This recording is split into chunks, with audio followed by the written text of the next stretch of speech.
Elles sont des gardiennes de la vie, des protectrices de la dignité des femmes, des alliées des familles, des actrices indispensables de la survie des nouveau-nés. Ces femmes, à la blouse rose couramment appelée, sont célébrées chaque 5 mai de l'année, ce depuis 1991, pour honorer leur rôle important dans la santé des mères et nouveau-nés. Célébrées certes, mais cette journée est une véritable occasion de sensibiliser les sages-femmes sur les bonnes pratiques, également renforcer leurs capacités professionnelles pour la réduction considérable de la mortalité maternelle et infantile.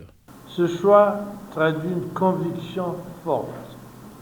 La compétence est le socle de la sécurité des soins. Être présent au chevet de la parturiente ne suffit pas. Il faut anticiper les complications, gérer les urgences et assurer une prise en charge néonatale de qualité. 1 million de sages-femmes de plus, ce thème mondial, plus qu'une interpellation, est une exigence vitale. Au Congo, il se limite à un plaidoyer. Plus de sages-femmes compétentes en activité pour la réduction de la mortalité maternelle et néonatale.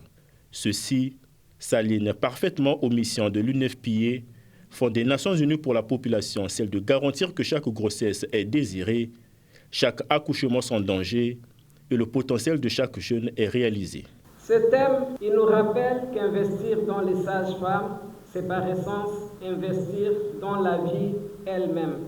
À l'échelle planétaire, le déficit actuel en sages-femmes prive encore des millions de femmes et nouveau-nés de soins essentiels. Pourtant, les preuves scientifiques sont irréfutables. Investir dans 1 million de sages-femmes supplémentaires permettrait d'éviter environ 2 tiers de décès maternels et néonatals dans le monde. Cet atelier a été d'une importance capitale pour les sages-femmes. Elle a été riche en témoignages et pratiques techniques.